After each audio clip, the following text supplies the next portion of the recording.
नारद जी महाराज सन्मुख बैठ करके आराधना कर रहे हैं किशोरी जी की, और किशोरी जी की आराधना वंदन करने के बाद अपनी जटाओं को किशोरी जी के चरणों से स्पर्श कराने के बाद नारद जी धीमे से किशोरी जी के पल्ले में झांक के देखते हैं और भाव से कहते हैं, हे कृष्ण मनोहारिणी।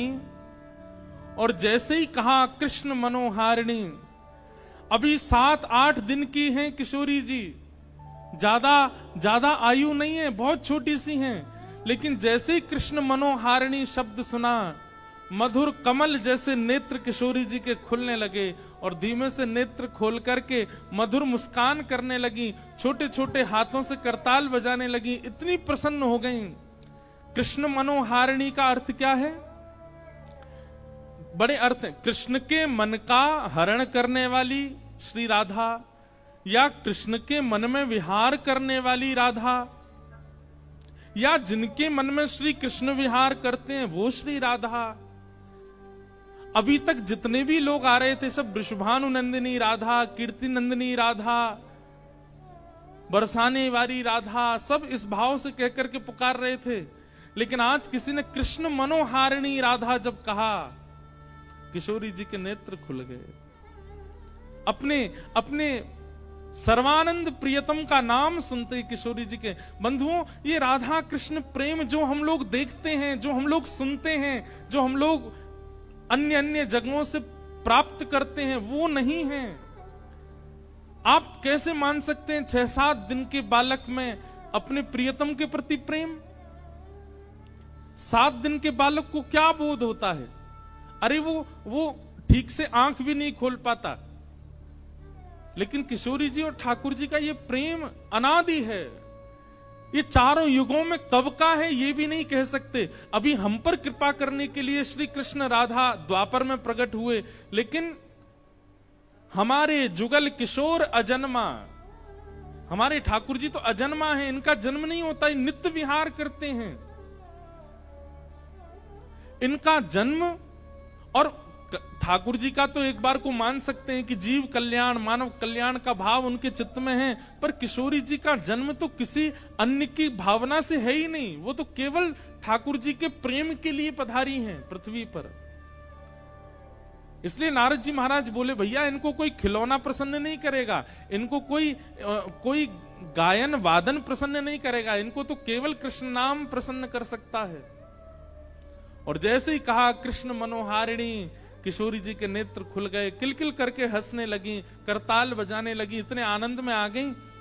नारद जी अपने हाथ में करताल लेकर के झूम झूम करके कृष्ण मनोहारिणी कहकर के गाने लगे। बाहर बैठे प्रतीक्षा कर रहे श्री वृषभानु जी को नन्ही सी बालिका की स्वर सुनाई देने लगा, हंसी का, उन्माद का, प्रसन्नता का वह स्वर उनके कानों में जाने लगा। वृषभानु जी बोले, ये इतनी जोर जोर से बालक हंस रहा है, ऐसा लगता मानो जैसे 6-7 महीने का बालक कोई मुस्कुरा रहा हो, हंस रहा हो। धीमे से एक खिड़की खोल करके भीतर देखा तो श्री नारद जी अपने हाथ में करताल लेके उन्माद कीर्तन कर रहे हैं, श्री कृष्ण मनोहारिणी। और पलना में 7-8 दिन की किशोरी जी उठ के बैठ गई हैं और बैठ के करताल बजा बजा करके खूब आनंद से हंस रही हैं, आनंदित हो रही हैं। वृषभानु जी को पहले तो विश्वास ही नहीं हुआ, ये कैसा दृश्य। अचानक से जब कीर्तन विश्राम हुआ, नारद जी बाहर पधारे। नारद जी बोल के गए, चिंता मत करो, लाली बिल्कुल स्वस्थ है, कोई चिंता वाली बात नहीं है, कछु दिना में और लाली के नेत्र खुलन लगेंगे। वृषभानु जी भीतर गए, कीर्ति मैया भीतर गई, फिर से किशोरी जी को गोद में लेके मानो जैसे चिंता सी हो गई, अरे लाली हमारी कब नेत्र खोलेगी। नारद जी भी आके चले गए। तब वृषभानु जी बोले, मुझको एक तरीका पता है। बोले क्या? वृषभानु जी बोले, कृष्ण मनोहारिणी। जैसे ही गोदी में लेकर के कृष्ण मनोहारिणी बोलना प्रारंभ किया, पुनः किशोरी जी के नेत्र खुल गए, फिर से किलकिल करके हंसने लगी, अपने कोमल कोमल हाथों से करताल बजाने लगी। छोटी सी किशोरी जी के यह गुण देख करके कीर्ति मैया और वृषभानु जी भी आनंद में आ गए। अरे ये कोई सामान्य लाली नहीं है। 6-7 दिन की आयु और कृष्ण नाम सुनकर के ऐसे आनंद में भर जाती है।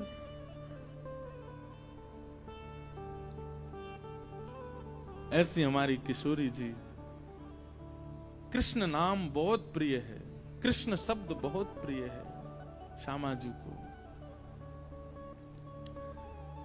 पूरे ब्रजमंडल में उत्सव मन रहे हैं।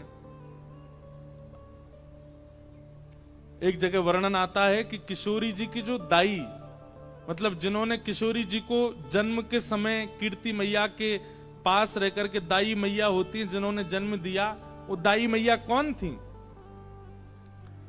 वो दाई मैया ही इतनी सुंदर थी कि उनको देख करके सब बरसाने के लोग चकित रह गए। हमारे वृंदावन साहित्य में वर्णन करते हैं कि किशोरी जी को जन्म देने के लिए दाई का रूप धारण करके स्वयं पार्वती जी आई थी, और पार्वती जी ने आकर के कीर्ति मैया का जो प्रसव काल का समय होता है और जब बालिका जन्म लेती है उस समय की जो भी क्रिया होती है वो सब हमारी श्री पार्वती जी ने पूर्ण की है। वही दाई मैया बनकर के आई, रूप बदल करके आई, थोड़ा नाम बदल के आई, लेकिन किस रूप में? इनके ये दाई मैया ही आई। महादेव के मन में आयो कि आप तो दर्शन करके आ गई, अब हमारी बारी है दर्शन करवे की। आहा,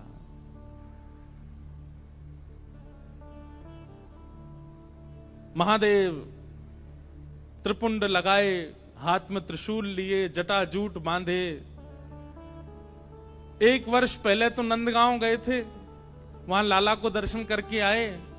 अब 1 वर्ष बाद जब बरसाने पधारे हैं,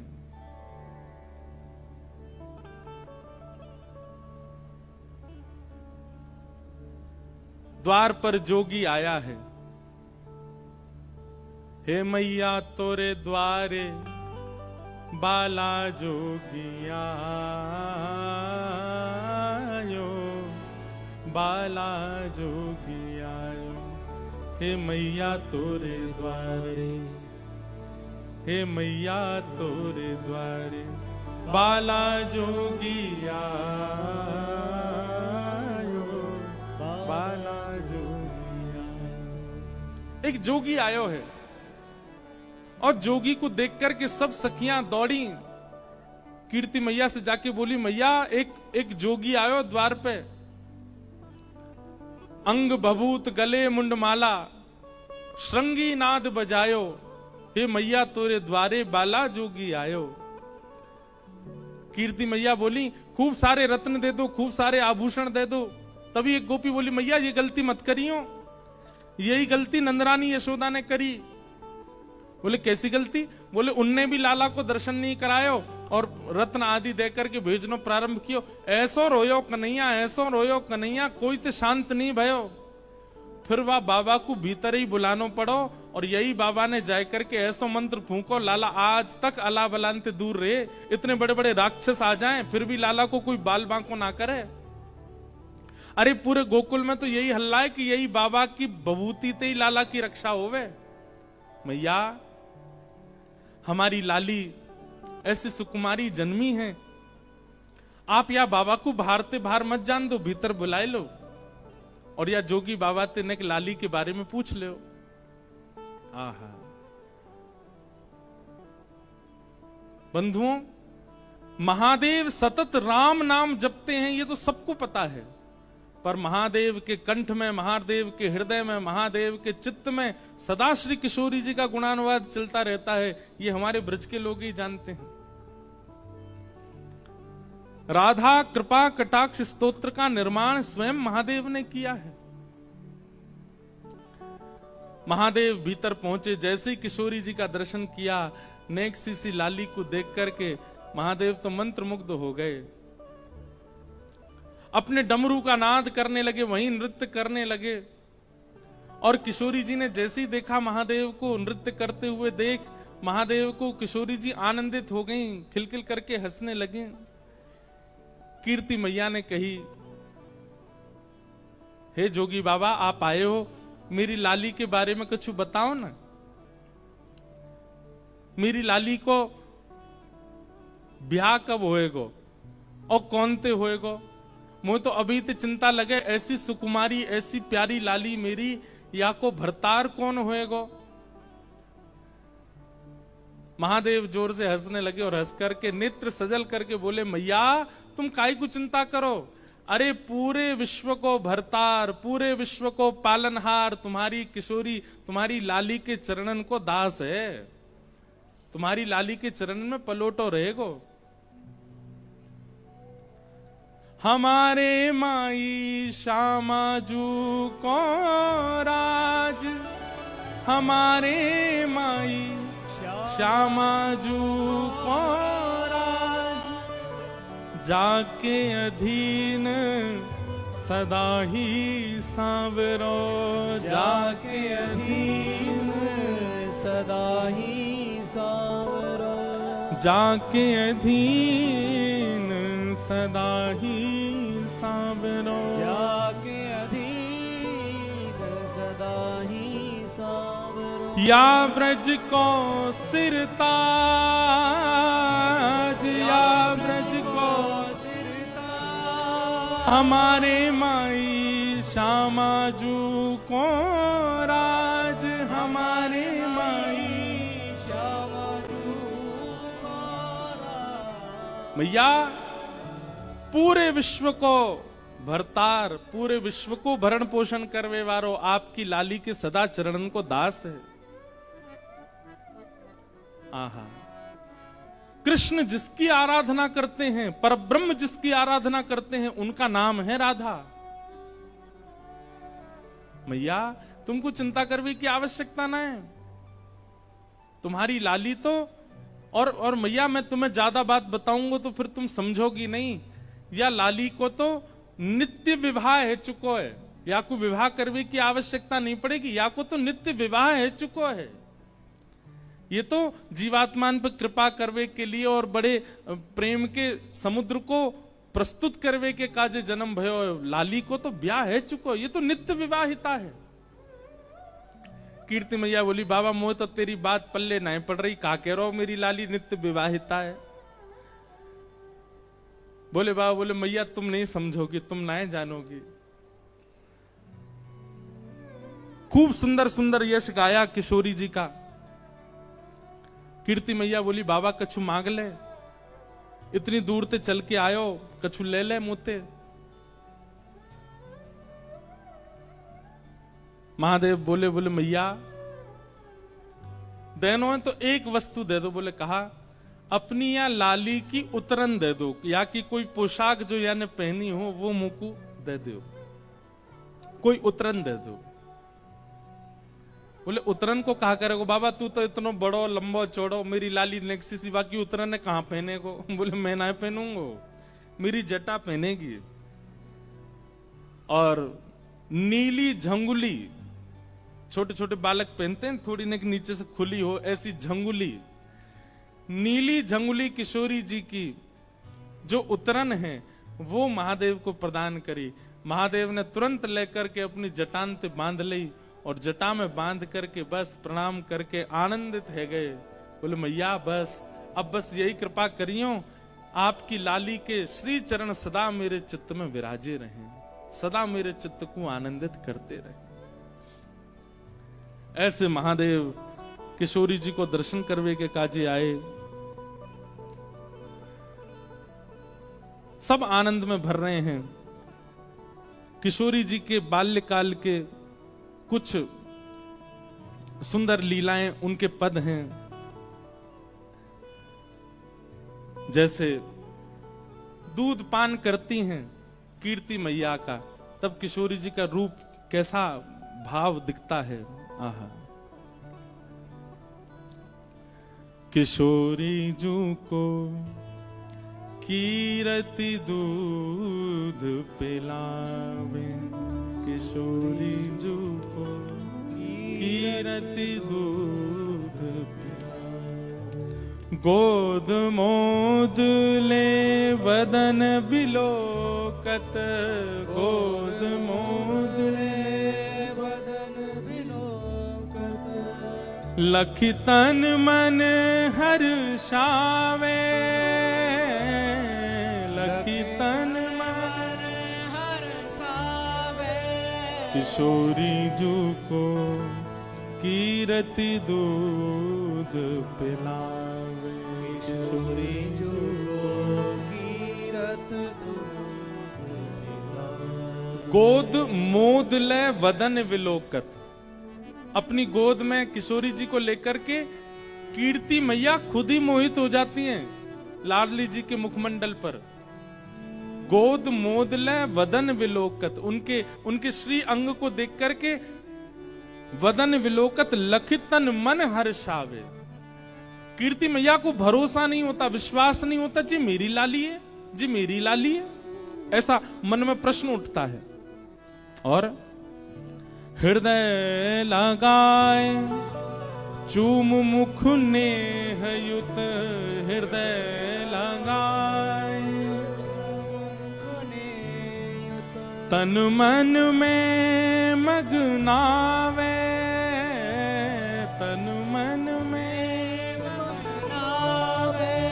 किशोरी जू को कीरति दूध पिलावे, किशोरी जो को कीरत दूध पिलावे। सरस माधुरी निज स्वामिनी को, सरस माधुरी निज स्वामिनी को, निरख निरख बलि जाए, निरख निरख बलि जावे। हाँ निरख निरख बलि जाए, निरख निरख बलि जावे। किशोरी जो को कीरति दूध पिलावे, किशोरी जो को कीरत दूध पिलावे। ऐसी लीला किशोरी जी की चल रही है। धीरे धीरे अब किशोरी जी बड़ी भई, और जैसे ही श्री लाडली जी ने एक बड़ी भई हैं,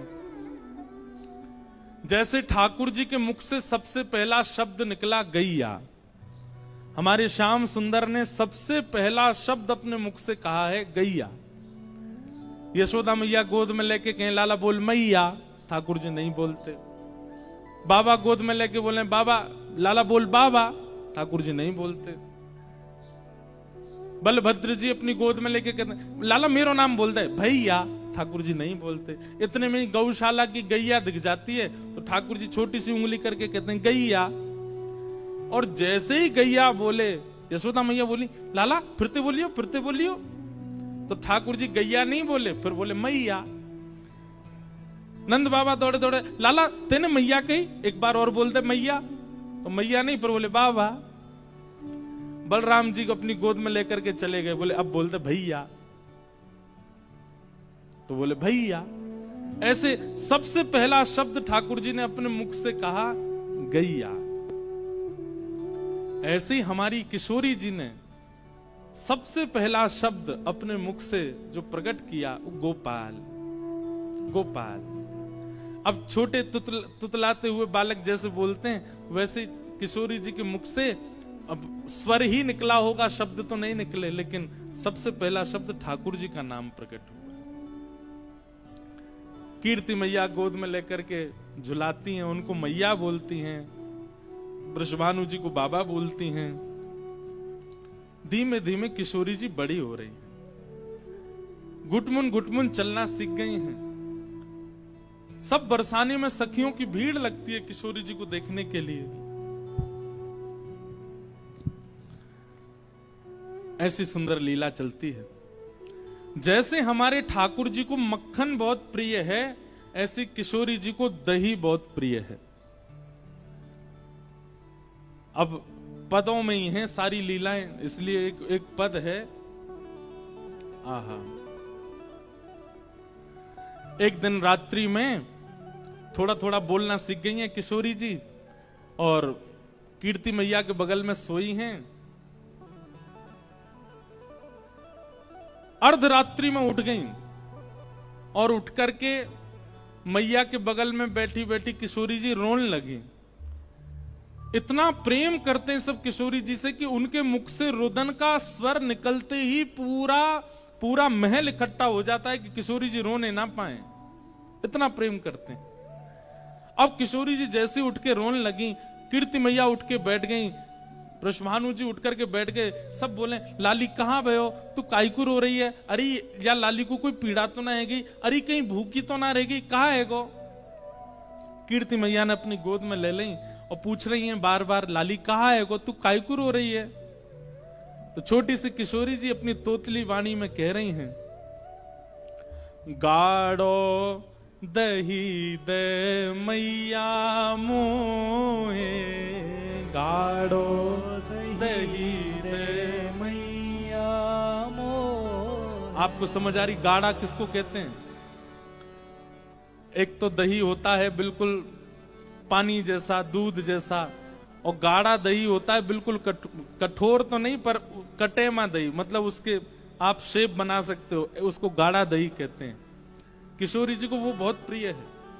एक मटका में जमाया गया हो, उसमें बढ़िया सुंदर मिश्री की खांड डाली हो, ऊपर से केसर पधराई हो, दही जमाते समय ही उसमें खांड डाल, मतलब दूध में ही खांड डाल करके मीठा दूध, उसकी दही जमाओ, उस पर ऊपर केसर लगा दो, मिट्टी के बर्तन में जमाओ, और जब वो जम करके निकले तो गाढ़ी गाढ़ी हो जाएगी। वो किशोरी जी को बहुत प्रिय है। किशोरी जी उसमें सुंदर सुंदर आकृति बना बना करके पाती हैं। तो किशोरी जी क्या कह रही हैं? गाढ़ो दही दे मैया मोए, गाढ़ो दही दे मैया मोहे। भोर लगी भूख श्यामा को, भोर लगी भूख श्यामा को, बोलत है तुतराई, हाँ बोलत है। तुतराई। कहाँ बोल रही हैं? गाढ़ो दही दे मैया मोए, गाढ़ो दही दे मैया मोहे। सोए रही कीरत रानी जहां, सोए रही कीरत रानी जहां, मचल देत है जगाए श्यामा, मचल देत है जगाए श्यामा। गाढ़ो दही दे मैया मोए, गाढ़ो दही दे मैया मोहे। कीर्ति मैया उठ करके बोली, लाली अभी तो भोर भी ना भाई, अभी तो रात है रही है, और नेक देर पहले ही तो तू खा पी के सोई है, इतनी जल्दी उठ करके और इतनी रात में दही खावे ते घरों बैठ जाएगो, शरीर की प्रकृति बिगड़ जाएगी, ऐसा ना करो करें। और नेक सबर कर ले, नेक सूर्य उदय है जाएगो, नेक भोर है जाएगी तो मैं तुमको खवाए दूंगी। किशोरी जी जिद कर रही, ना मुझे तो अबई पानो है, मुझे तो अबई खानो है। कीर्ति मैया बोली, इतनी जिद काय को कर रही है, कहा बात है, इतनी रात में तुमको दही काय को चाहिए? तो किशोरी जी बता रही हैं कि क्यों इतनी जल्दी पाना है। क्या कह रही हैं? श्री दामा जो जाग जई है, श्री दामा जो जाग गई है। किशोरी जी के बड़े भैया हैं श्री दामा, भगवान के परम सखा, कीर्ति मैया के बड़े पुत्र हैं श्री दामा, और फिर उनके बाद किशोरी जी। तो किशोरी जी कह रही हैं, श्री दामा जो जाग जई है, श्री दामा जो जाग गई है। ले गो सब खा लैया, ले गो सब खा लैया। मैया मैं आधी रात में यहाँ हमारे दही मांग रही हूँ, क्योंकि सवेरे सवेरे श्री दामा उठ जाएगो और उठ करके सबरो दही खा जाएगो, मेरे काजे बचेगो ही नहीं, और छोड़ेगो भी तो कौन सा छोड़ेगो? किशोरी जी को वही चाहिए, गाढ़ा दही। अब श्रीदामा पहले ही खा जाता है तो बाकी का दही पूरा गाढ़ा बचता नहीं है, वो तो पतला पतला दही बच जाता। किशोरी जी को वो नहीं चाहिए, गाढ़ा दही चाहिए। श्रीदामा जो जाग जई है, श्रीदामा जो जाग गई है, ले गो सब दही खैया, ले गो सब दही खैया, मोए गाढ़ो दही दे मैया मोए।